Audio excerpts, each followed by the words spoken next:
Snacks અને city hours બંનેની જોડે એનર્જી નીકળવી જોઈએ. Good morning. સિટી અવર્સની એનર્જી ઓછી લાગે છે કે સ્નેક્સની એનર્જી ઓછી છે? Good morning. Okay, so we are starting with the 2 days National City Conference, which we all are waiting in the December month because we have to do compliance as well as we have to do the compliance professionally also.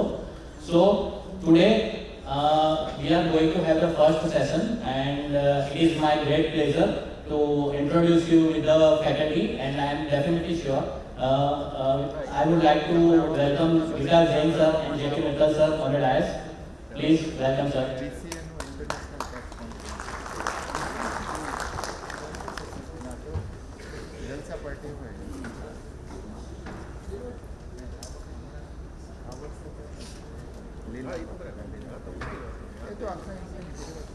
Good morning sir and welcome on the dais. So now we are officially starting with the 2 days National City Conference, and I am damn sure that this is going to be a thunder beginning, grand beginning of the 2 days National City Conference, as our faculty is very renowned and one of the best faculty. One of the best professional combination one can have is the chartered accountant and the lawyer. We can work from the client perspective and we can work from the law as well as the constitution perspective.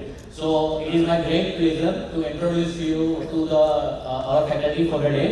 Our faculty J.K. Mittal sir is a chartered accountant turned into an advocate. He is a law graduate from the Delhi University and practicing advocacy in the particularly in the direct tax in the High Court as well as in the Supreme Court.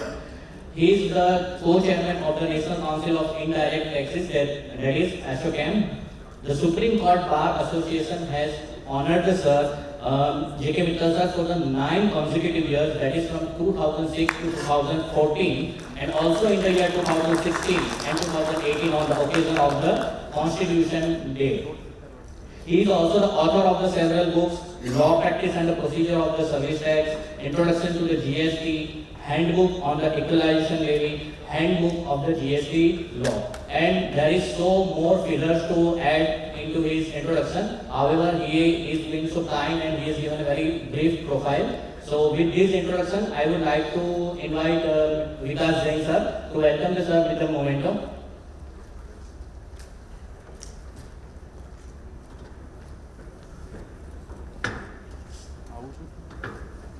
Screen માં જોઈ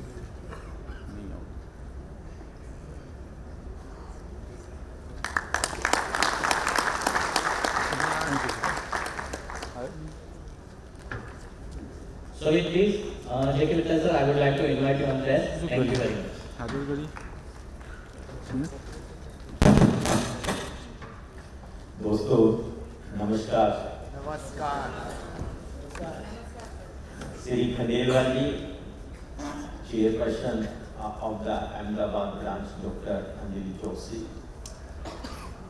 Vice Chairperson as well as Regional Council member Mr. Jain and other my fellow friends. As Chairperson already said, today I intend to, make this session most memorable. The topics is very pragmatic and practical. As we have seen in the last 6 years, the GST is full of litigation prone area. Like most of the roads in India, there are signboards, "Dhyan se chalo," accident prone area. As a chartered accountant, I always feel that we are very hard working.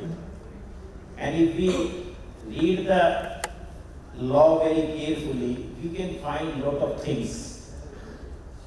I always feel that if any case comes in our hands of any subject, there is more chance we can win that case. And that things came in my mind since my childhood. I practice, whatever I learn in my life. If anything I faced in my life since my childhood, I start writing letters to the concerned authority. And then I start reading law, and as a student I filed many cases. Let's see some of the topics I have to learn. If my PPT has been put, so that I can, go by some of the topics I have written in my slides, how I can synchronize the things so that we can go in the best way. Are you starting with that or should I go like? If you see in GST, almost in the last month, every corner of the country, large number of so-called notice have been issued by the authorities, whether the state or the center. Particularly for the year 2017-18, believing that there was a last date of that notification, which is now to be decided, those so-called notice by 31st December also. The question we should analyze in a manner whether those so-called notice are barred by limitation or not. If you read the notification which the Government of India or the state government have issued, they mention the date for every year, like 2017-18, 31st December they have mentioned as a date for adjudication. And 3 months prior to that, a so-called notice was to be issued. If we read the notification, then it will appear to us that yes, it is within the limitations. But it is not necessary that the notification government issue that is valid at all. Because the notification is subservient to the act. Therefore, we have to first read the provision of the law. And if we read the provision of the law, we will reach at a conclusion that these notifications are not valid at all. Why? If you can remember, during Corona Kaal, they amended various, act to extend the period of limitations, and that was in the GST also. Therefore, they introduced a provision, section 168A. 168A, if you read very carefully, they said only in the force majeure, the period of limitation which is specified in the act or notified in the notification or prescribed in the rule can be extended. But what is the force majeure? Natural climatic, like earthquake, fire, corona, like all these things. Initial notification which they issued by referring to the corona. But after issuing couple of notification, then they believe that this date can forever be extended. Which to my opinion, the government felt कि मोदी जी तो भाग भाग के काम कर रहे हैं, हमारे ऑफिस तो वैसे ही ऑफिसर निकम्मे हैं, लेजी हैं, 6 साल तक वो सो-कॉल्ड नोटिस इशू नहीं कर पाए. For 2017-18, they had no time to issue a so-called notice. Because of the digital era, वैसे भी वो खाली बैठे हुए हैं. They have no work. But to lazy officers, instead of dismissing them from their job, they said, okay, इनका time बढ़ा देते हैं. If you go to the Government of India, making a representations because of certain difficulty chartered accountants are facing, you extend the date for the tax audit or you extend the date of filing of the income tax return. Then they ask 100 questions. Why? Why you did not work within the time limit? Why you come at the last moments? Is it not applicable to the government officers? Or is it apply only to the chartered accountants? You think in different way. हम तो हर साल audit करते हैं. और nowadays it is not the only audit. Every month TDS return, every month you GST return, then so many work, ROC, so many compliances burden is there on the chartered accountant. But the GST officer has no burden at all. Everything is digitized. He just push a button. Therefore, you have to view every provision in a different fashion. And you will find Thereafter, the notification which they issued, the last notification, I think 9/2023 they issued, where the last date is mentioned. Nothing mentions force majeure at all. Even though they refer section 168A, but they did not refer force majeure.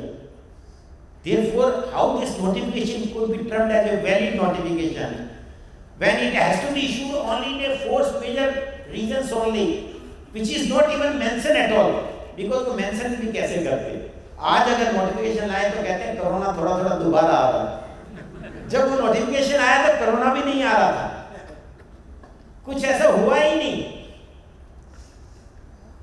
I really, fail to understand why the government act in a manner which per se appears to be illegal. Khandelwal जी ने तो बोल ही दिया कि I am so bold, and one has to be so bold. It is not a criticism; it is a professional accommodation how you read a law. Because as a chartered accountant, I feel my prime duty to save my client from the legal hassles. Never fall in the clutches of the government officers who always say a chartered accountant चोरी सिखाते हैं.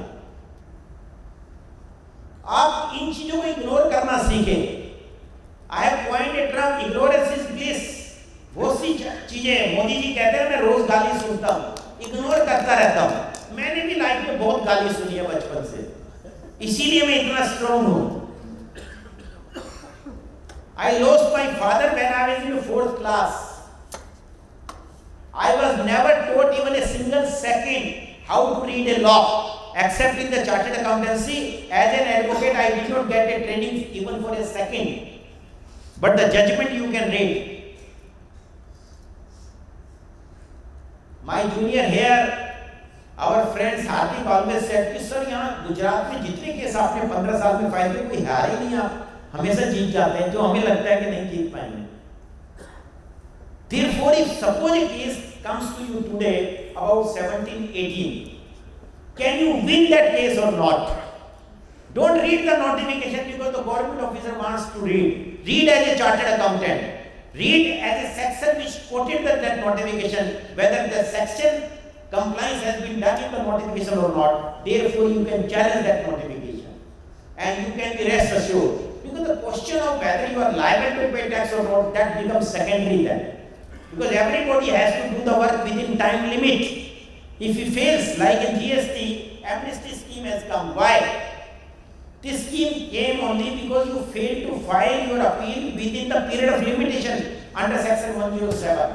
And maximum 30 days condonation could have been given, but you failed to do it. The government thought is condonation उनको चाहिए, तो हम एक उनको रास्ता दे रहे हैं, उनके लिए स्कीम है.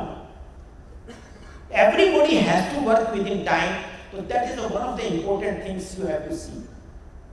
Now you come to the more interesting issue. You read 73 and 74. कोई अगर लगा देते तो just for all your benefits. हाँ. क्योंकि because if you look at that, मेरे को कोई slide की जरूरत नहीं है. Sometimes put couple of lines before every audience, they can grasp the things very easily. मेरे लिए तो कुछ जजेस ने कहा कि mister Mittal, eat service tax, sleep service tax, so he knows everything. So I eat GST, I learn GST, I sleep GST. It is all in my mind.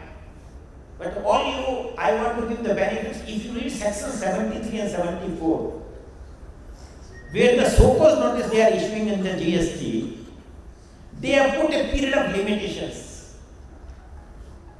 If the parliament put a period of limitations, and that period of limitation you read in two ways. One for issuance of the so-called notice, one for adjudication of the so-called notice. There are complete contradictions within the law. First question, why the period of limitation they extended what it was prior to the GST for issuance of so-called notice.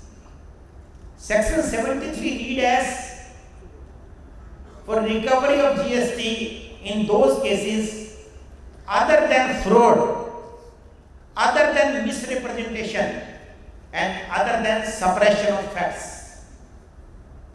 Section 73 का जब show cause notice आता है उसके अंदर ही margin heading जो section में उसी में लिखा हुआ है, other than fraud, other than misrepresentation and other than suppression of facts. In other words कि वो टैक्स पेयर बिल्कुल ऑनेस्ट टैक्स पेयर से, ना उसने फ्रॉड किया, ना उसने मिसरिप्रेजेंटेशन किया, ना उसने सप्रेशन ऑफ फैक्ट्स किया.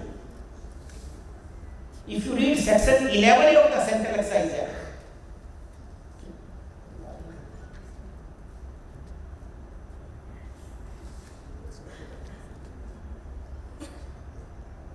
just friends.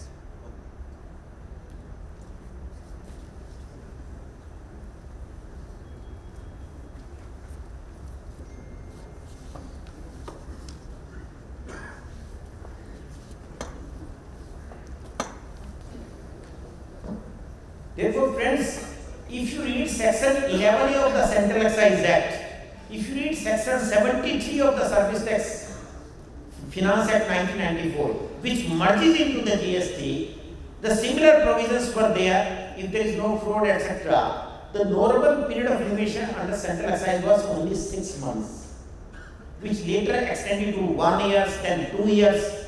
Similarly, in the service tax it was 1 year, later extended to 18 months, then extended to 30 months. The question is that when there was no digital era, when there was total corrupt governments in this country, when there was no vision at all, then there was only 6 month period was prescribed, when there is no fraud, when there is no misrepresentation, when there is no suppression. When now we are on the high tech, everything is digitized. Your e-return, e-payment of tax, portal is there. Like Mr. Khandelwal said, now you can see online basis. Everything is, the time period you required instead of 6 months, 57 months. Please appreciate these things. Unless until you will appreciate, you will not be able to make out a case how to challenge, how to question even government officers, how to question their wisdom also. देखिए, मेरे को बचपन से एक है, मैं कभी नहीं मानता कि मेरे सामने जो बैठा हुआ है वो इतना इंटेलिजेंट है. कहते हैं कि बड़े बुजुर्ग बहुत इंटेलिजेंट होते हैं, लेकिन ये हमेशा सही नहीं होता, कभी छोटे भी होते हैं. कभी कभी उनकी विजडम भी घास खाने चली जाती है. आपको नहीं लगता? When there was no digital era, the time period was only 6 months. For no suppression, no fraud. जिस आदमी ने आप एक्ट में लिख के बता रहे हैं कभी फ्रॉड नहीं है, सप्रेशन नहीं है, उसको 6 साल तक क्यों वेट करना पड़ रहा भाई? 17-18 का नोटिस अभी 2023 तक आ सकता है उसको. क्यों? और वो भी बढ़ाते गए. पहले तो एक्ट में 57 मंथ है और फिर उसके बाद और भी डेट बढ़ाते चले गए. Why it so happened? Thank you so much. Why it so happened? You have to think about it. You see, this is the section. Therefore, you have to, think. If suppose I have to argue a case in the court challenging these provisions, why this time period has been extended? Can the parliament give? आपने देखा ना कभी parliament में bill आता objective reasons होते हैं, लेकिन मैंने पिछले 20 साल में देखा जब सर्विस टैक्स लॉ का अमेंडमेंट होता था कोई ऑब्जेक्टिव रीजंस नहीं होता, क्योंकि उनके पास कोई रीजन देने का है ही नहीं. If you ask the finance minister कि टाइम पीरियड क्यों बढ़ा दिया? जब हम पैदल जाते थे 6 महीने में पहुंचते थे, जब हम साइकिल पे जाते थे 6 महीने में पहुंचते थे. अब तो सुपरसोनिक विमान में जा रहे हैं, आपको 6 महीने से 57 महीने क्यों चाहिए? और उसमें भी देखिए एक चीज है इसके अंदर जो आप सब सेक्शन 10 में देखिए, ये टाइम पीरियड जो है how they have correlated with it. They correlated it with the date of furnishing of annual return. Mark the every word very carefully. मैं बहुत कम पढ़ता हूँ, फ्लाइट में ही पढ़ता हूँ। अभी भी मैं बता रहा हूँ, फ्लाइट में ही बैठ के मैंने ये सब लिखा। मैंने कहा बाई चांस ऐसे इंट्यूशन हुआ कि अगर पीपीटी नहीं चले तो सिंक्रोनाइज कैसे करना। Why they have written the furnishing of annual return. If you see generally wherever the period of limitation is prescribed, they write this or that, whichever is later, whichever is earlier, like this. But here they have not written. Now you understand. The GST law says you file monthly return, and then GST say you file annual return. My question is that, अभी मैंने chartered accountant से पूछा लखनऊ में कि मैंने कहा ये monthly जो टीडीएस का रिटर्न जाता है क्या एनुअल रिटर्न भी जाता है? बोला एनुअल रिटर्न नहीं जाता सर, क्वार्टरली जाता है या कैसे? इसमें एनुअल रिटर्न क्यों जाता है भाई? आपका कंप्यूटर इतना पावरफुल नहीं है जो मेरे महीने की पगार है उसका टोटल लगा सके। वो हमसे पूछ रहा है कि एनुअल भी बता दो कितना होगा। इसके पीछे कुछ मिस्टीरियस माइंड है। आप ये मत समझना कि this is by design, this is not by mistake. मैं बहुत सी जगह कहता हूं जैसे ही मोदी जी ने बनते कहा ना खाऊंगा ना खाने दूंगा, कुछ लोगों ने कहा हम भी पक्के हैं, 70 साल से खा रहे हैं, अभी भी खाएंगे। उन लोगों का दिमाग ये चला है। कैसे चला कि जुलाई 2017 return I was supposed to file in August, which I have filed. Similarly, suppose the annual, they should have quoted this provision with the monthly return, not with annual return. First mistake is that. Secondly, annual return, as the sub member asked कि इसकी date बढ़ा दो। अभी मेरे junior ने भेजा कि annual return की डेट 2017 की 4 या 5 बार बढ़ाई गई जीएसटी में। अब इन्होंने लिखा due date of furnishing of annual return. Suppose I filed my annual return in 2018 December itself, I will be punished. India में देखो ऑनेस्ट टैक्स पेयर पनिश होते हैं। अभी 3-4 दिन पहले मैं पंजाब हरियाणा हाई कोर्ट में था, तो there was a case was being argued from the SSC side. The respondent counsel said कि अब तो एमनेस्टी स्कीम आ गई है, लेकिन वो एमनेस्टी उसके लिए नहीं थी, ये अपील की आई है, वो दूसरा केस डिस्कस हो रहा है। जज ने कहा अभी नेक्स्ट डेट देते हैं 3-4 महीने के बाद। गवर्नमेंट काउंसिल ने कह दिया जब तक एक और एमनेस्टी आ जाएगी। जज also said you are very generous for the taxpayers always, हैं? मैंने कहा एक एमनेस्टी उनके लिए भी आने वाली है जिन्होंने आज तक जीएसटी कभी नहीं दिया 6 साल से, और एमनेस्टी स्कीम होगी 50% tax, no interest, no penalty. यही होता है। Honest taxpayer always feel cheated. Same is the provision here. Those assessee who filed their return in December 18, their limitation period is not starting with the December 18. Their period will start from the due date of furnishing return, which is already extended 5 times. So their period of limitation is not come to an end at all. आपको लगता नहीं ये सब design से?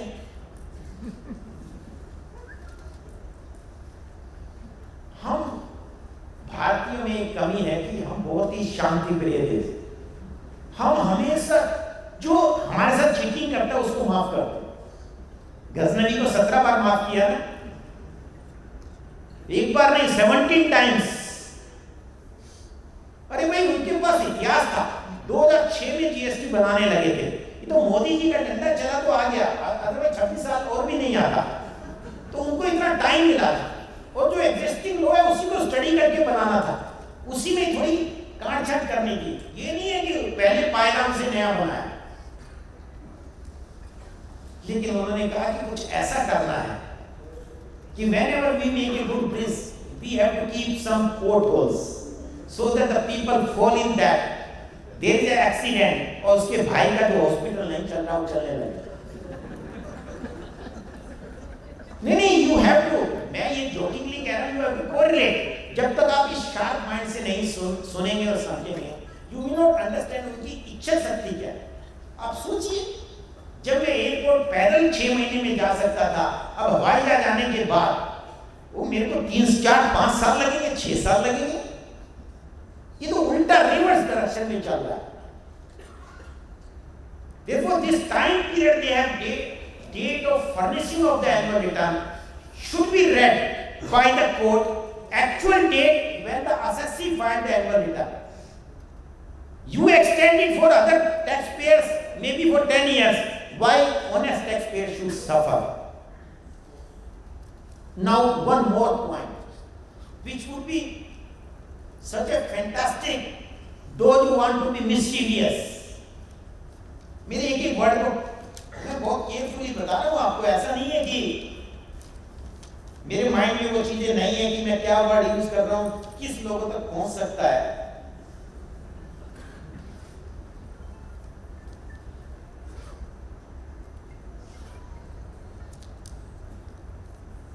एक section है 75, उसके अंदर देखिए क्या लिखा, आपने पढ़ा नहीं होगा वो, क्योंकि एक और बीमारी है। The law they will never put everything at one place, because in one place you can read easily. Something they will say here and something connected to say they will say there. तो by the time तो नींद ही आ जाती है जब तक वहां तक पहुंचेंगे। Like in section 15 of the GST law, they said related person, and that related person for the entire act. Why not they put it in the definition clause? They could have put it easily, everybody could have read. अब छुपा के लिखा हुआ है section 15 में, जब तक किसी को मिस भी हो जाता है। तो इसी तरह सेक्शन 75 में कुछ लिखा हुआ है इसी पीरियड ऑफ लिमिटेशंस के लिए।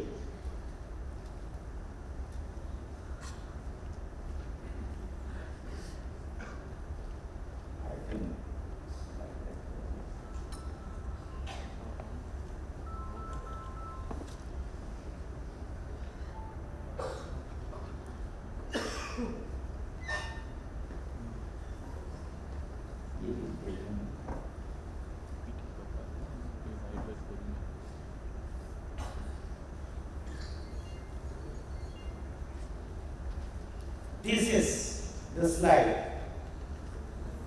What it read as, if some issue is pending before the first appellate authority or in the High Court, Tribunal, Supreme Court, for any assessee, then the period of limitation for the pending of those cases will be excluded for the purpose of section 7310 and 7410. मैं simple भाषा में आपको बताता हूँ, complicated हो गया। वो कहते हैं कि वैसे तो पीरियड ऑफ लिमिटेशन हमने लिखा है कि आपका एडजुडिकेशन किसी भी सो कॉज नोटिस का, the period has been prescribed under section 7310 and 7410, which as per this notification which I am saying invalid is December 2023, 31st December।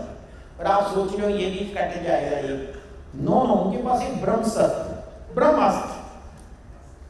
वो कहते हैं सपोज असेसिंग ऑफिसर ये कह दे कि नहीं मित्र साहब आपके क्लाइंट का नहीं, हमारा दूसरा कोई असेसी है कर्नाटका में, उसका इशू पेंडिंग है अभी ट्राइब्यूनल में, हाई कोर्ट में, सुप्रीम कोर्ट में, जब तक वो डिसाइड होगा चाहे 50 साल लगे, उसका जो पीरियड होगा वो एक्सक्लूड हो जाएगा।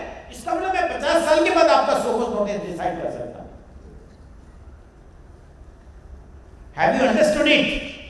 आप पढ़िए इसको क्या लिखा हुआ है, मैं पढ़ के बताता हूं आपको क्या लिखा है। It is a coated provisions an issue on which the appellate authority or the appellate tribunal or the high court has given its decision which is prejudicial to the interest of revenue in some other proceedings, and appeal to the appellate tribunal or the high court or the supreme court against such decision of the appellate authority, appellate tribunal or the high court is pending, the period spent between the date of the decision of the appellate authority and that of the appellate tribunal or the date of decision of the appellate tribunal and the High Court, date of the decision of the High Court and the Supreme Court shall be excluded in computing the period mentioned under subsection 10 of section 73 and 74.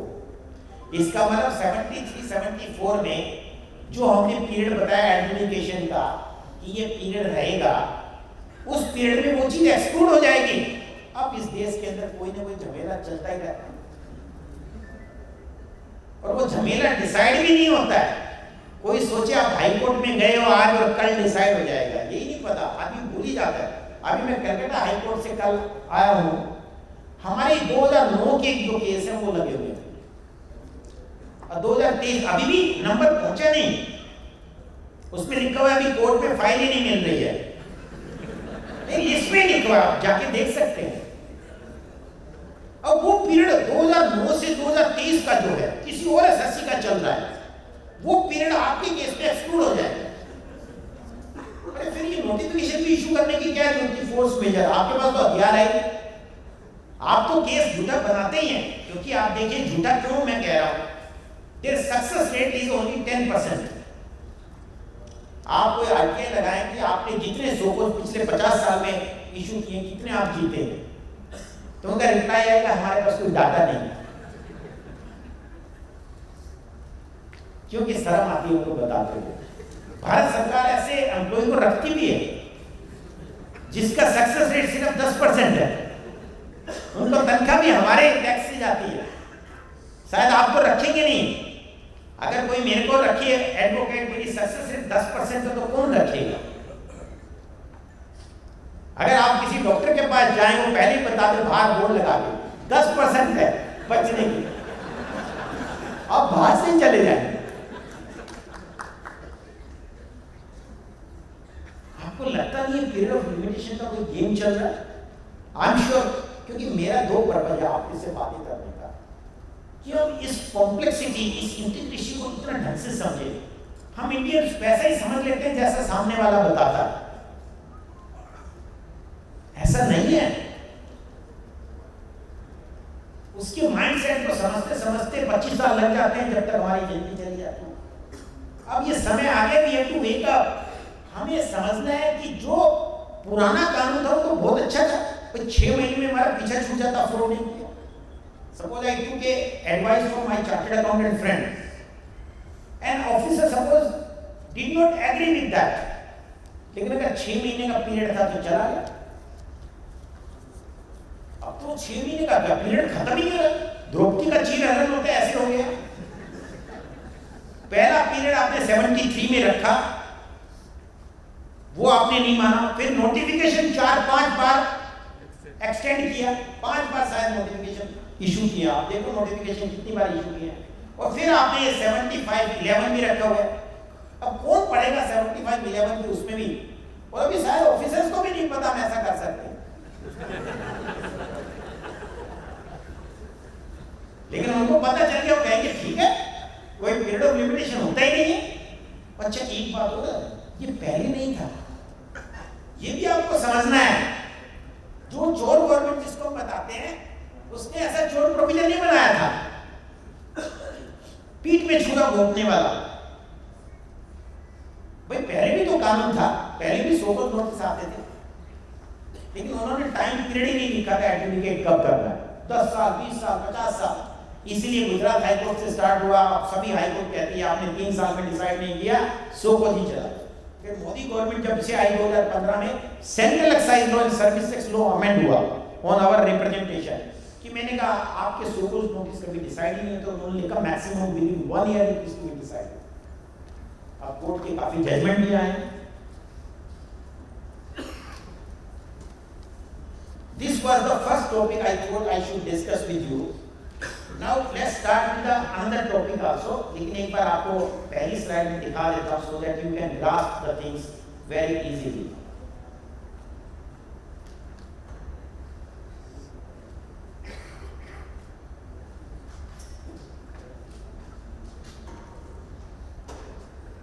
ये देखिए, this is the provision under which extension of the time could be granted. It clearly says force measures. And force measures, they have defined the notification war, attitude, flood, drought, fire, cyclone, etc., etc. But if the notification which they have issued is written in the bottom, the last one notification is written is 1/9/2023.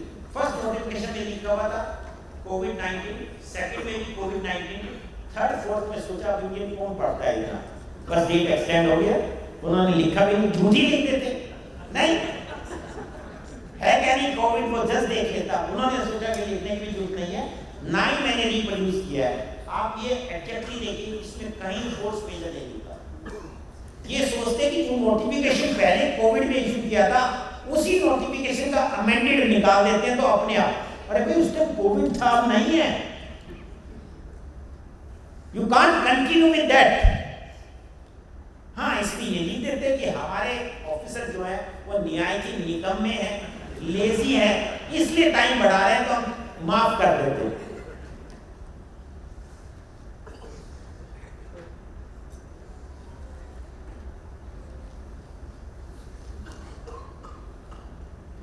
Now, one topic, when the so-called notice is issued, sometimes they start the proceeding with a summons. Directly under section 70, they issue a summons and start calling some records, and on the basis of that, they issue a so-called notice. Whether that proceeding is valid or not. If you read the law very carefully, that proceeding is totally known as to the law. Because the law is a complete code in itself. They have prescribed a method. What proceeding you should start to reach at a so-called notice of section 73 and 74.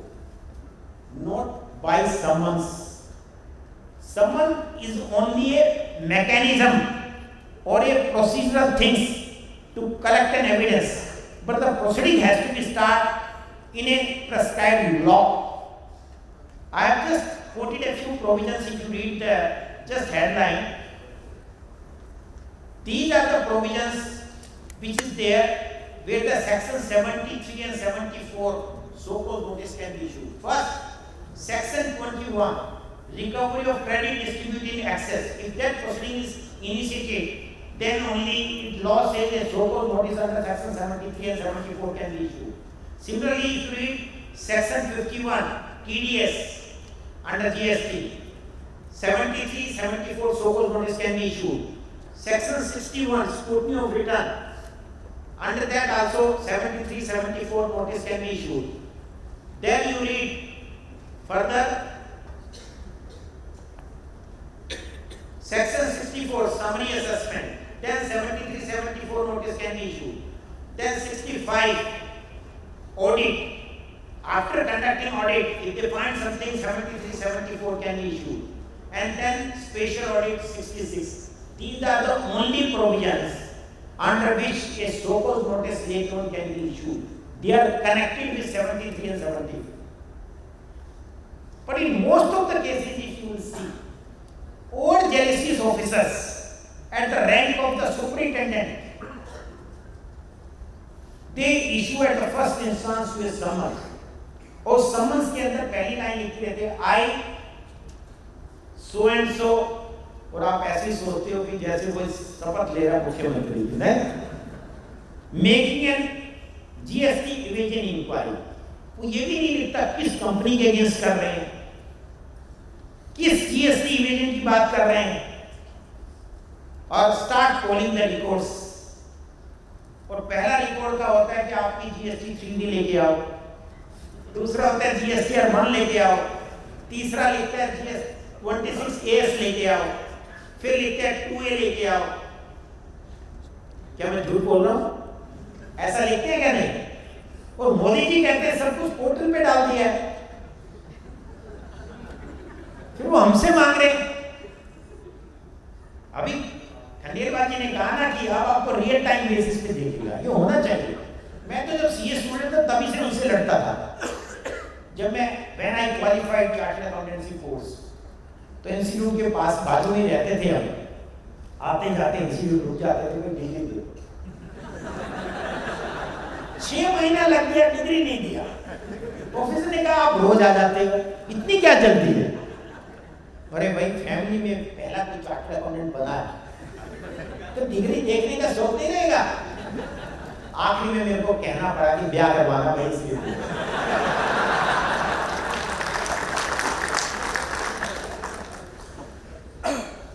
मतलब मेरे से पूछ रहे हैं, उनको खुद को शर्म नहीं आ रही कि डिग्री नहीं दे पा रहे।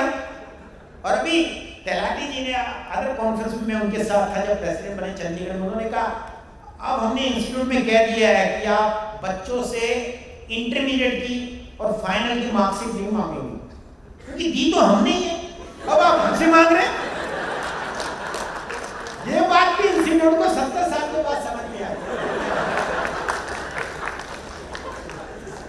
और जीएसटी वालों को अभी भी नहीं आई, कहते 2A लेके आओ। मैंने किसी एक चार्टर्ड अकाउंटेंट फ्रेंड से पूछा कि 2A क्या है भाई? बोला this is auto populated forms from GST portal. मैंने कहा जीएसटी पोर्टल किसका है? भारत सरकार का। उसने एक बच्चा पैदा किया, वो हमसे मांग रहे हैं।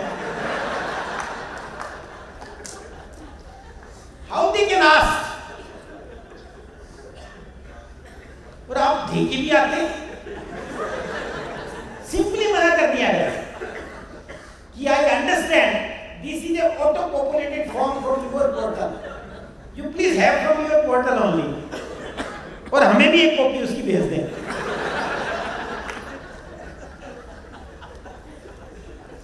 नहीं, ये प्रोफेसरिज्म जब आएगा, ऑफिसर सामने वाला आपके जूतों की तरफ देख के बात करेगा, ऊपर दिखा रहे हम उसकी इच्छा पूर्ति कर देते हैं, इसलिए वो समझता है मैं पावरफुल। वो है नहीं। जैसे मैं कई मंचों पे बता चुका हूं कि एक इन्होंने डिपार्टमेंट बनाया, directorate general of GST intelligence, और जैसे इंटेलिजेंस लिखा आपके दिमाग में घुस गया, वो इंटेलिजेंट है नहीं, वो इंटेलिजेंट नहीं है, उसके नाम के आगे लिखा हुआ है।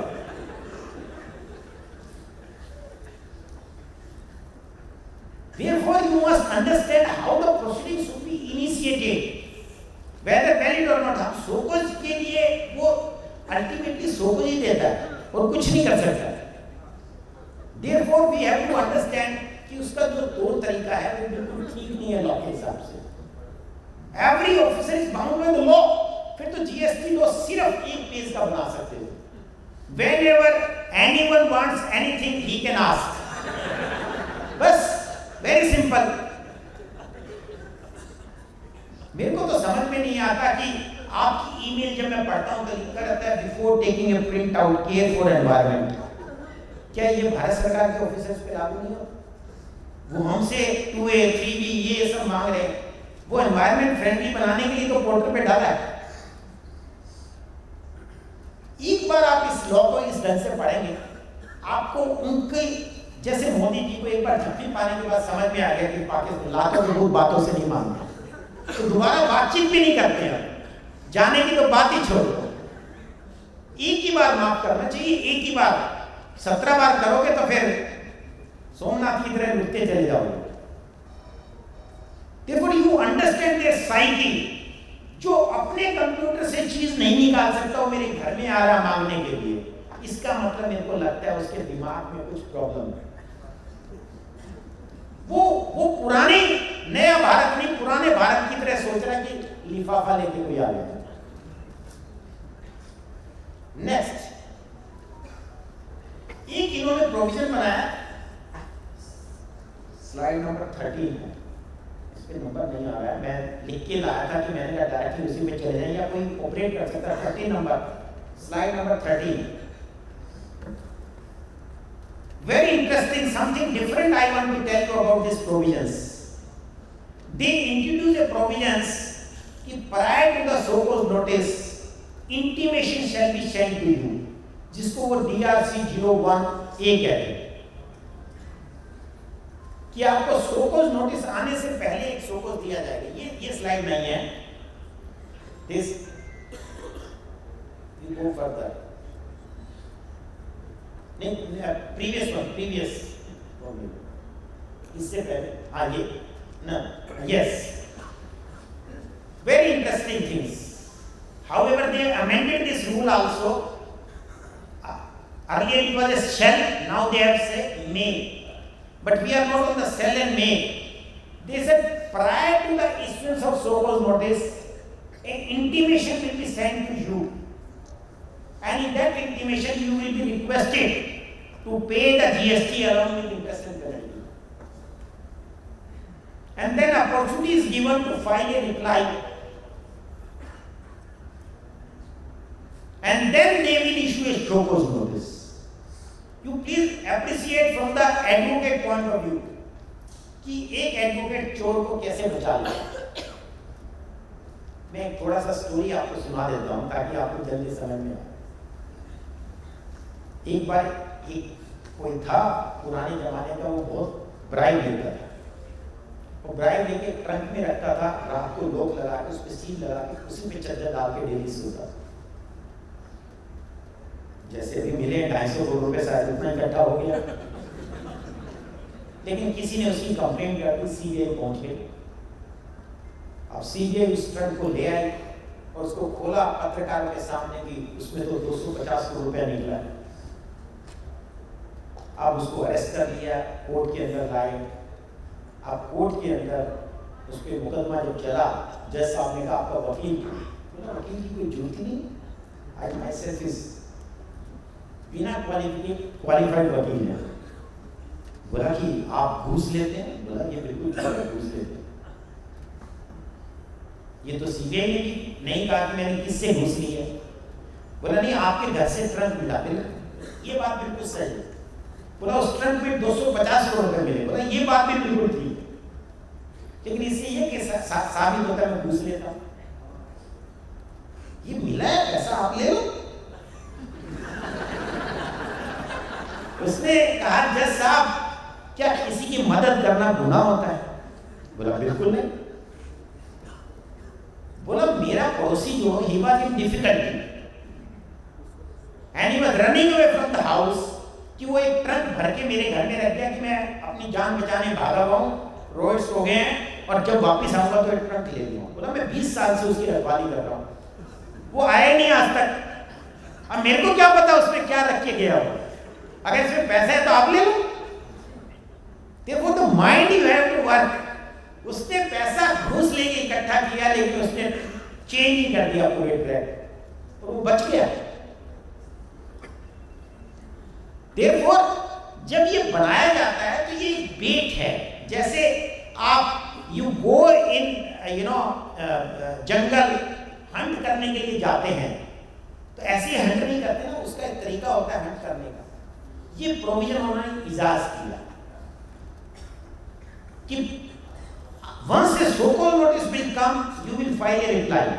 But they said वो reply फाइल करेंगे तो so-called notice को अमेंड नहीं कर सकते, वो तो फिर जीत ही जाएंगे। और मित्तल साहब ने तो आज स्पीच ही ऐसे स्टार्ट किया कि केस तो जीतना ही होता है।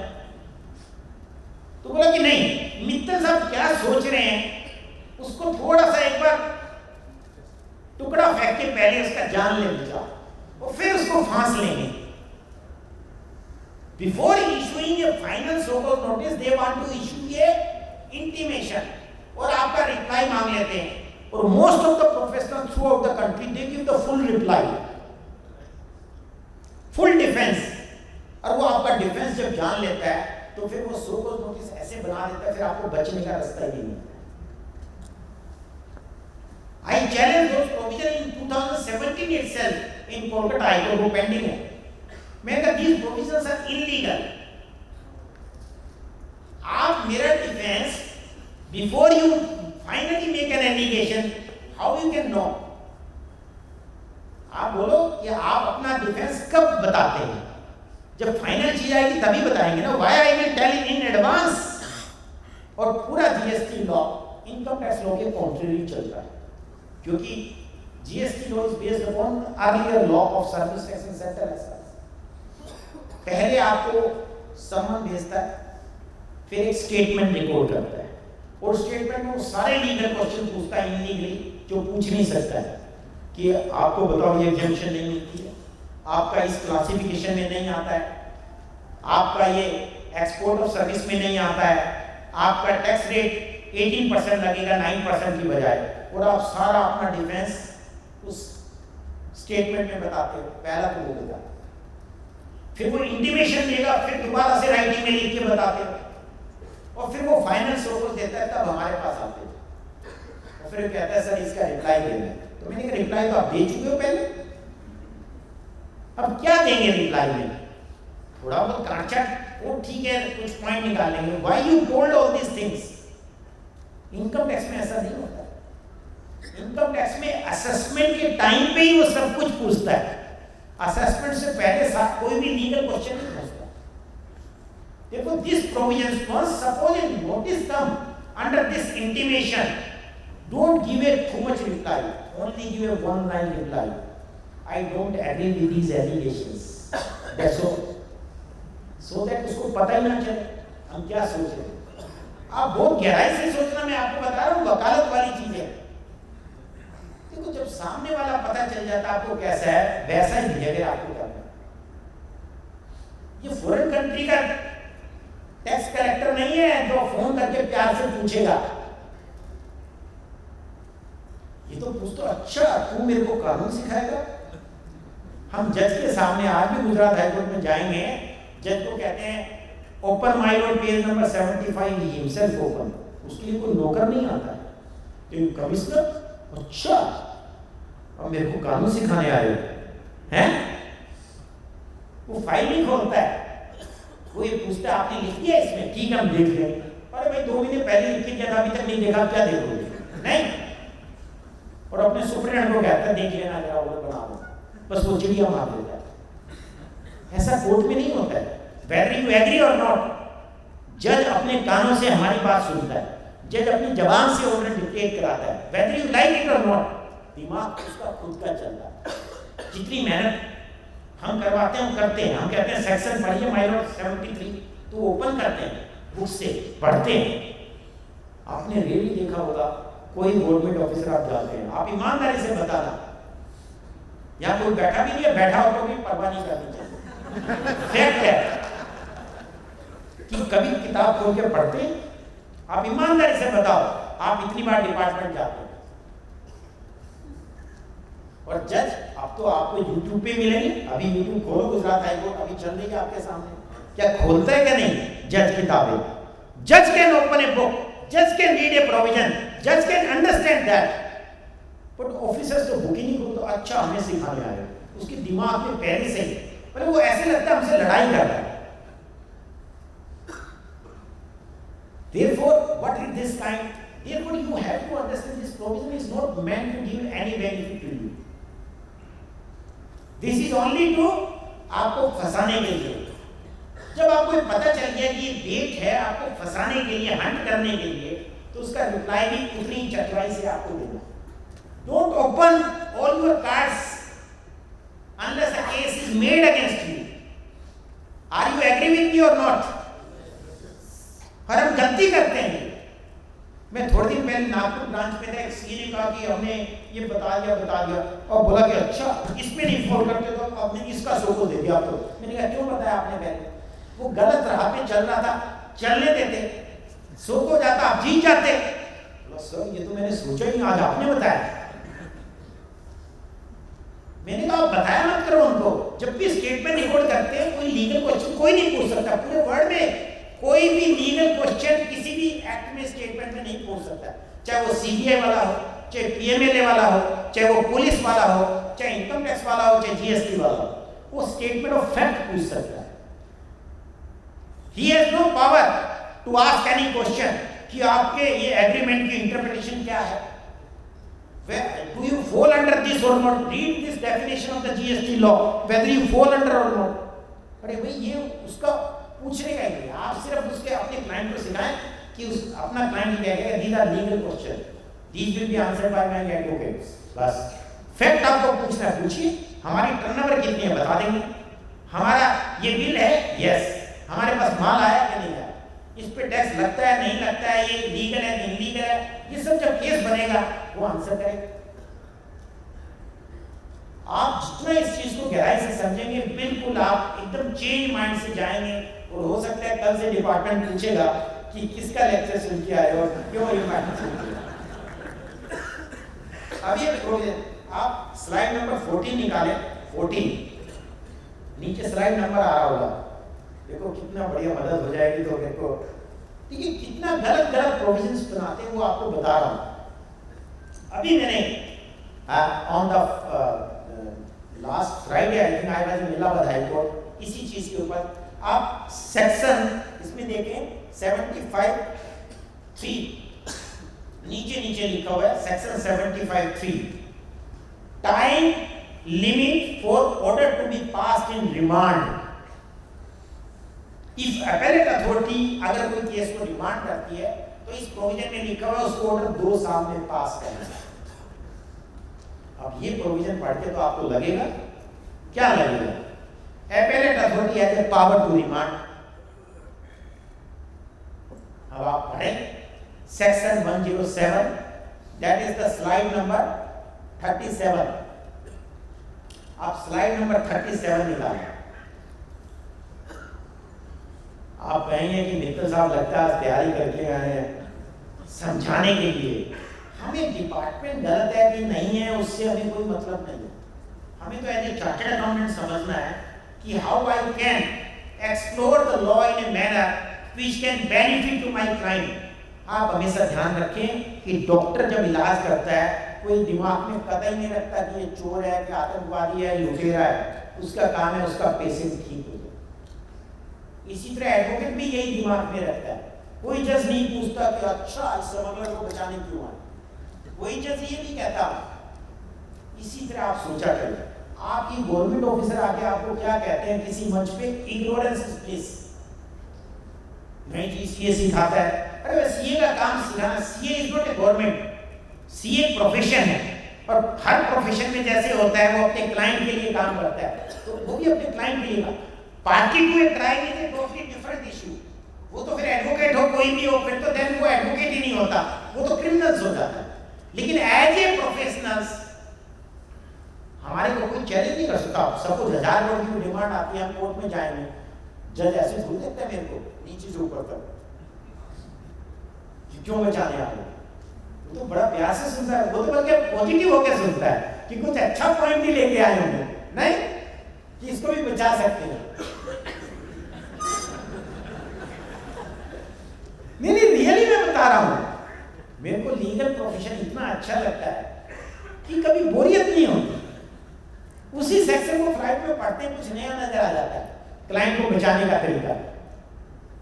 Therefore you read this section 107, इसके अंदर 11 लिखा हुआ है, appellate authority shall not refer the case back to the adjudicating authority that passed the said decision of the order।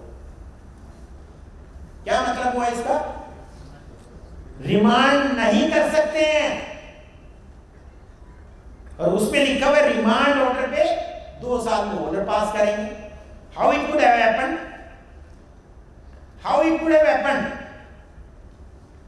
In fact मेरे पास एक एडवोकेट का ही केस है, उसने जीएसटी एक्सपोर्ट सर्विस की रिफंड मांगा और रिफंड मिल गया उसको। उस ऑर्डर को फर्स्ट अपेलेट अथॉरिटी के पास चैलेंज कर दिया भारत सरकार ने, और फर्स्ट अपेलेट अथॉरिटी ने सारा केस एसएससी के फेवर में डिसाइड किया। उसके बाद ले दिया रिमांड। अब हमने चैलेंज किया हुआ कि रिमांड की तो उसको पावर ही नहीं है भाई, और जज ने कंप्लीट स्टे कर दिया। Therefore, आप जितने भी केस डील करते हैं 99% केसेस में अपेलेट अथॉरिटी रिमांड कर रही है। क्या रिमांड कर सकते हैं? क्योंकि स्लाइड ध्यान से रखना, आपको बिल्कुल एकदम चीजें मैं बना के लाया हूं, तो आपको कोई क्वेश्चन ढूंढना होगा तो एकदम उस पर टाइप करना रिमांड। उनका कंप्यूटर टोटल नहीं कर सकता 12 महीने का, लेकिन आपका कंप्यूटर सर्च कर सकता है। तो रिमांड ही नहीं कर सकता, वो भेज लो, हाउ यू कैन रिमांड कर। तो दोनों में कॉन्ट्राडिक्शन। इसी तरह एक प्रोविजन और दिखाता हूं मैं आपको।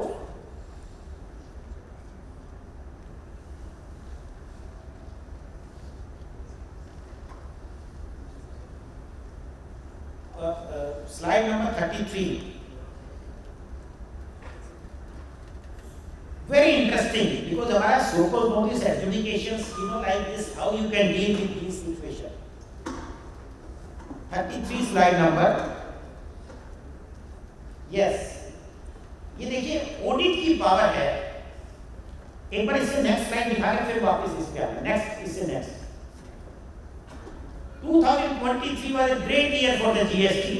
They made audit manual. Audit manual का एक पैरा है 7.1.4. उसका हेडिंग है both investigation and audit will go on together. X officer investigation कर रहा है, Y ऑफिसर ऑडिट कर रहा है. कहता है both will do. अब आप बताएं, सपोज आज हम पुलिस मेरे को चेक करना चाहती है, तो क्या चेक करना चाहती है कि मेरे पास हथियार तो नहीं छुपा है. लेकिन कहते हैं पुलिस अलग से चेक करेगी, सीबीआई अलग से करेगी, सीआईएफ अलग से करेगी, बीएसएफ अलग से करेगी. तो लगता है आपका माथा खराब नहीं है? अगर आपको लगता है पुलिस निकम्मी है तो उस पुलिस को हटा दो. और पुलिस अपना काम ठीक से कर रही है तो फिर आप क्यों कर रहे हो? ये बहुत इंपॉर्टेंट फैक्टर मैं बता रहा हूं. बहुत बोल्ड और बहुत कैंडिड होकर बता रहा हूं कि जितना करप्शन के ब्रीडिंग वाले प्रोविजन है, मैंने मोदी जी को 2018 में चिट्ठी लिखी थी. मनीष जी से चिट्ठी भी आई थी कि आपने प्राइम मिनिस्टर को चिट्ठी लिखी है. मैंने कहा 5-6 प्रोविजन है, these are only and only to breed corruption in the department. इतना बोलने लिखता हूं मैं, और कोई पर्पज ही नहीं है, सिर्फ करप्शन बढ़ाने के लिए ये प्रोविजन बनाए गए. मैंने कहा अदरवाइज आपने एक बार ऑडिट कर लिया तो इन्वेस्टिगेशन क्यों करेंगे, और इन्वेस्टिगेशन कर लिया तो ऑडिट क्यों करेंगे? अगर सपोज मैंने आज हाई कोर्ट में फाइल किया केस, और suppose I lost that case, मैंने सोचा आज तो बेंच अच्छी आ गई है, दोबारा फाइल कर दें. कर सकते हैं? नहीं कर सकते. और अगर छुपा लिया तो जेल जाएंगे, बता दिया तो वैसे ही कहेगा कि ये केस ही फाइल क्यों किया, इस पे पोस्ट लगा देते हैं. तो क्या ये सब चीजें यहाँ पे लागू नहीं होती? आपका एक ऑफिसर जो आपने अपॉइंट किया, हम तो मानते हैं आपके ऑफिसर बड़े इंटेलिजेंट हैं क्योंकि नाम के आगे इंटेलिजेंस लिखा हो.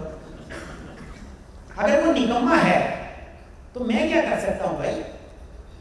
आप time and again can not come to me. इसलिए इससे पहले वाली स्लाइड देखिए, ऑडिट की एक डेफिनेशन जो first time we have put it in the law. अभी तक ऑडिट की डेफिनेशन नहीं थी. सेंट्रल एक्साइज सर्विस टैक्स में ऑडिट करने आते थे और वो हमेशा बेवकूफ बना के चले जाते थे कि उन्होंने देखा ही नहीं, आपने दिखाया नहीं, उनको पता नहीं था. अरे भाई हम चार्टर्ड अकाउंटेंट हैं, हम रोज ही ऑडिट करते हैं. जिस दिन आर्टिकलशिप करते हैं उसी दिन से ऑडिट करना शुरू कर देते हैं. नहीं तो ऑडिट की डेफिनेशन क्या लिखी हुई, इससे पहले वाली स्लाइड दिखाएं, इससे प्रीवियस देखिए. ऑडिट की डेफिनेशन जो इससे बियॉन्ड कुछ नहीं हो सकता जीएसटी लॉ में. इसमें लिखा है examination. Audit means examination of reports, returns and other documents maintained or furnished by the registered persons under this act or the rule made thereunder or under any other law. मतलब इतनी wise है वो audit वाला जो आगे GST वाला किसी और दूसरे कानून के भी रिपोर्ट देखेगा और उसके बाद क्या करेगा? For the time in force to verify the correctness of the turnover declared, to verify the correctness of the tax paid, to verify the correctness of the refund claimed, to verify the correctness of the input tax credit availed, and to verify the correctness of the his compliances under this act. इसका मतलब एक audit वाला जब audit करने हमारे यहाँ आया, उसने हमारी टर्नओवर देखी, ठीक है क्या नहीं, टैक्स पे किया है क्या नहीं, इनपुट टैक्स क्रेडिट बराबर लिया है क्या नहीं, रिफंड बराबर लिया है क्या नहीं, जितने लोग के कंप्लायंस है ठीक किया है क्या नहीं. इसके बाद क्या रह जाता है भाई? कुछ रह जाता है? अगर आपके ऑफिसर ने कुछ नहीं किया तो वो इन हेल्प. आपसे अगर मैं क्वेश्चन पूछूं कि आज आप किसी एसएससी का इनकम टैक्स में असेसमेंट कराने गए and you are a doubt कि एक ट्रांजैक्शन है, इसकी एडिशन होनी है, लेकिन उसने असेसमेंट करके देखी एडिशन नहीं की, I think you will be smiling. आप क्लाइंट को वहीं से फोन करेंगे, बच गए, लड्डू लेके आना. नहीं, लेकिन ये बाजू वाला जो आईटी है वो सोच रहा है कि ये तो रह गया, मैं दोबारा से असेसमेंट कर दूं, क्या वो कर सकता है? तो क्या ये चीज यहाँ पे लागू नहीं होती है? यहाँ पे भी होती है, लेकिन यहाँ पे आप दोबारा बुलाते हो तो दोबारा चले जाते हैं। कोई प्रिवेंटिव वाला चिट्ठी भेजता है, कोई भी डीजीजीआई वाला चिट्ठी भेजता है, कोई सुपरिटेंडेंट चिट्ठी भेजता है, कोई ऑडिट वाला चिट्ठी भेजता है, सब चिट्ठी भेजने में लगे रहते हैं, एक्सप्रेस की तरह छाप के रखे हुए होते हैं, बार बार एक ही चीज का असेसमेंट करते हैं, कैन दे डू इट और नॉट। मैं नेक्स्ट स्लाइड में आपको कुछ जजमेंट दिखाता हूँ, नेक्स्ट से नेक्स्ट एक छोड़ करिए, इसके आगे ये देखिए सिंप्लेक्स, सबसे पहले एवरी इंडिया का केस है, ये मैंने ही जीता सेंट्रल एक्साइज का कलकत्ता हाई कोर्ट से। एक ही पीरियड के 2 असेसमेंट नहीं हो सकते, आप डिटेल पढ़ेंगे। Then this case was followed in simplex service tax में कि 2 असेसमेंट नहीं हो सकते एक पीरियड में। Then another one EBIJ, उसके अंदर डिटेल मैंने पैरा लिखा है, the contention was taken by this intelligence department कि ऑडिट ऐसे ही होता है, ऑडिट कुछ नहीं, हम we are intelligent, हमें इन्वेस्टिगेशन करना आता है, but the court said we are rejecting your this submission। क्या इंटेलिजेंस, जो उसको पावर है वही आपको पावर है? नहीं, उसने कर लिया, बहुत हो गया। वैसे नहीं होता कि मतलब you can go and go, फिर तो आप कहेंगे नहीं ये सुप्रीटेंडेंट अच्छा नहीं था, मैं अच्छा हूं, नहीं। इसी तरह आप देखें अभी जीएसटी का कलकत्ता हाई कोर्ट से आया, बिल्डकॉन, आरपी बिल्डकॉन का, उन्होंने कहा एक ही पीरियड थी for the same SSC for the same period, there are 3 wings I issued notice. पहले ऑडिट वाले ने स्टार्ट किया, उन्होंने कहा मिर्ची का हो, ऑडिट वाला तो दिल्ली वहां पे मिस्ट्री दही खा के आता है, नहीं रसगुल्ला भी खा के आता है, हमें मिला ही नहीं। उसने भी चिट्ठी भेजा, हमें भी मिस्ट्री दही चाहिए, नहीं एंटी विजिलेंस, एंटी विजिलेंस भी खा के आते हैं, इंटेलिजेंस वाला भी भेज रहा है। जज ने क्या किया, डिवीजन में ऐसे नहीं होता, audit has first started, audit only will continue and conclude whatever they want to conclude। अब इंटेलिजेंट है, अपने घर में बीवी बच्चों के साथ बैठे, वहीं पे ठीक लगेगा। डिस्पाइट ऑल दी जजमेंट्स, ये जजमेंट देखो, पहला जजमेंट आपको जो कोर्ट के 2010 का है, 2023 में, उसके बाद दूसरा जजमेंट 2016 का है, तीसरा भी 2016 का है, और अभी तक ये कहानी एंड नहीं हुई 2023 का। नया भारत आ गया, लेकिन वो पब्लिक चेंज हो रही है, ऑफिसर चेंज नहीं। ये दिखाता है क्या नहीं? फिर मल्टीपल असेसमेंट करना, एक ही एसएससी को एक ही पीरियड दे, तो क्या करना चाहते हो, उसे टैक्स ही ले सकते ना। GST department can not do anything other than to expected tax. तो एक भाई साहब आके चेक करके गए, आपको लगता है ये निकम्मे है तो नौकरी से हटा दो ना, तनख्वाह बच जाएगी भारत सरकार की। और आपको लगता है कि नहीं वो इंटेलिजेंस है, तो फिर दूसरा इंटेलिजेंट अपने घर में रहे। Why time and again they comes, that is very important facet। और हम इस चीज को समझने की कोशिश नहीं करते हैं, we fall in their trap। वो बार-बार चिट्ठियां भेजता रहता। और अब तो एक और हो गया है, पहले तो सेंटर वाले थे, अब स्टेट वाला भी भेजता है, नहीं the state also start sending। और कभी-कभी कुछ गड़बड़ जजमेंट भी आ जाती है। एक जजमेंट आया इलाहाबाद हाई कोर्ट से, they said section 62B has written proceedings, section 70 where the summary issued has written the word inquiry। There are these two different things।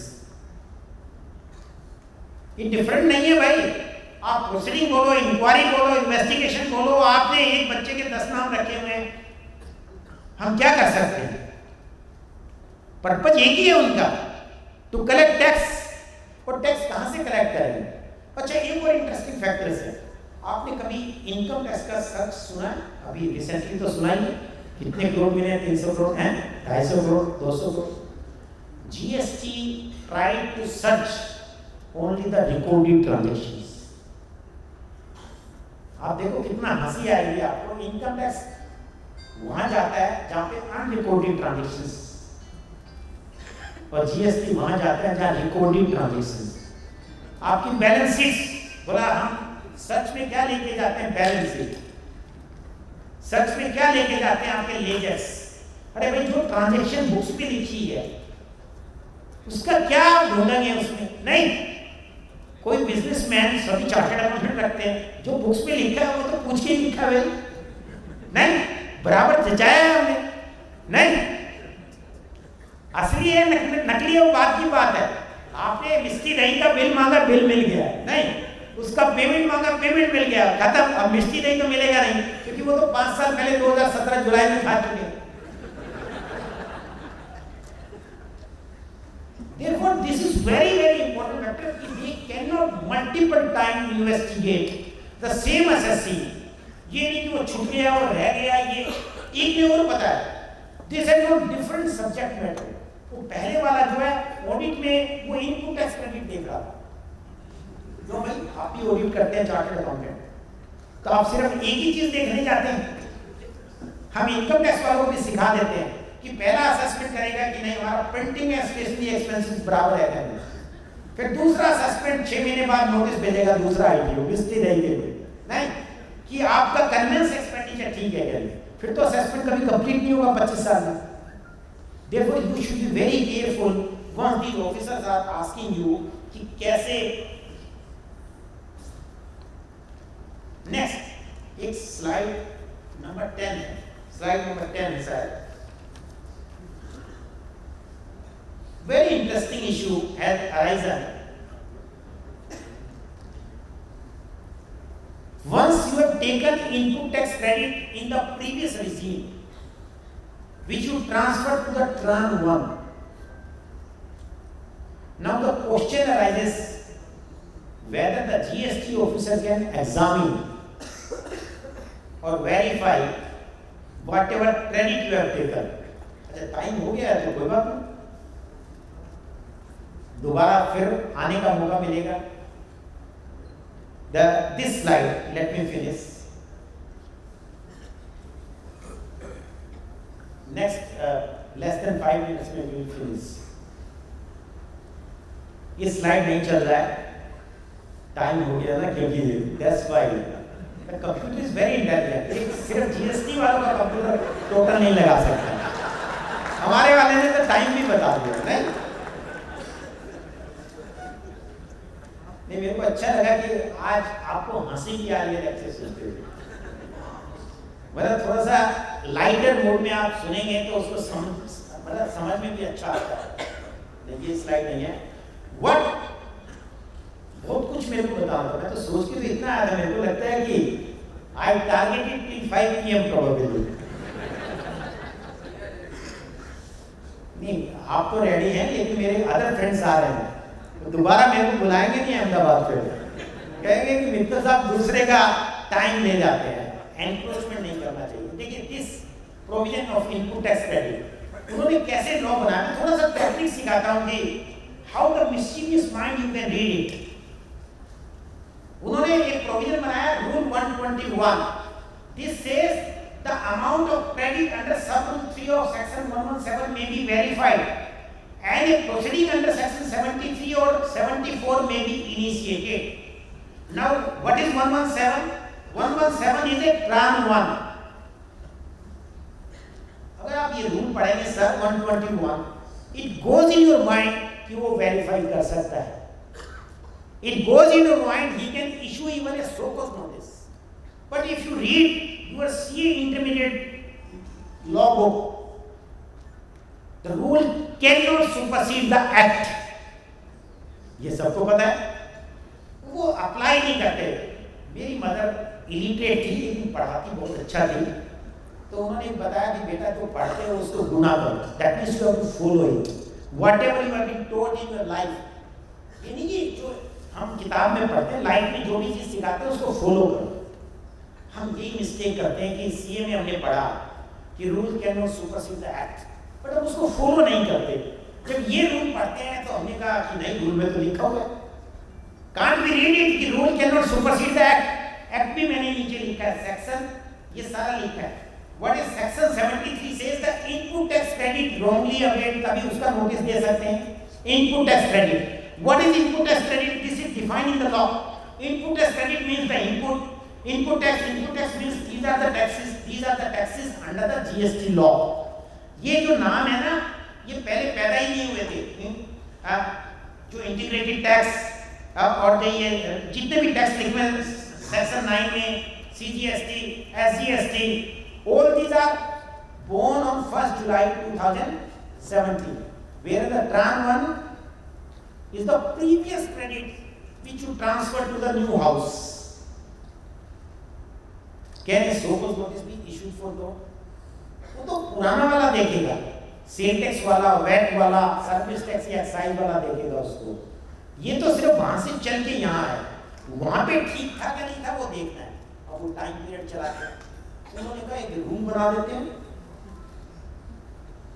आप समझ रहे हो, मिस्चीवियस माइंड से रूल बनाया। आई एम श्योर बहुत सारी चीजें ऐसी मैंने बताने की कोशिश की है। एक लास्टली आपको बताता हूँ, स्लाइड नंबर आप निकालें 107 निकाल सकते हैं, sorry slide number 38 to 40, 38। The question arises: state GST officers once decide your show cause notice, can you file an appeal under section 107?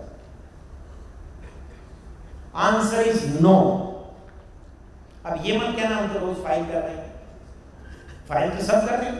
Delhi में एक क्लाइंट मेरे पास आया, कुछ कंसल्टेंसी ले बॉम्बे से, तो उसने कहा ये सर ये कंसल्टेंसी बाद में, पहले तो मेरे को ये बताओ कि स्कूटर चलाते तो हेलमेट पहनना जरूरी है क्या नहीं, कानून के हिसाब से मिलेगा जरूरी।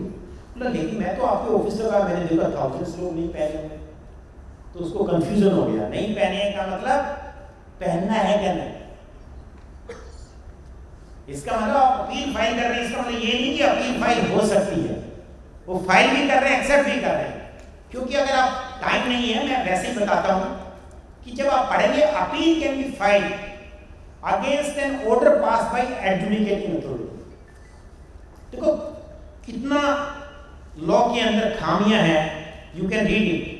Whereas under section 73 when the order is passed by the proper officers, proper officer definition is different, adjudicating authority definition is different, but adjudicating authority कहीं लिखा ही नहीं है पूरे एक्ट में।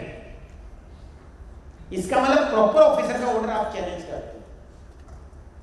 और जब सुप्रीम कोर्ट ने इस केस को एनालाइज किया, उन्होंने कहा डेफिनेशन, आपको ये गलत फहमी है कि सेंट्रल जीएसटी और स्टेट जीएसटी वो सेम है, सेम नहीं है सर, कई जगह फर्क है।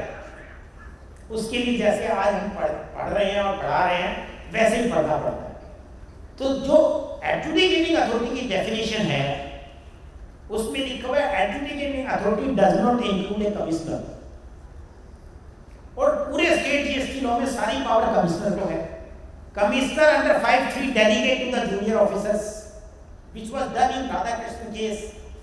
The Supreme Court said delegated authority has in fact exercised the power on behalf of the commissioner. Therefore, this order is passed by the commissioner only, and the commissioner is not an adjudicating authority. Therefore, their order cannot be challenged in an appeal. High Court was wrong to dismiss the writ petition. Supreme Court said only writ petition lies in such cases. Therefore, there is so much to learn, so much to discuss. Sorry, I exceed my time limit. Thank you for pointing out to me, and hope so we'll meet soon again. If the question answer timing can be continued.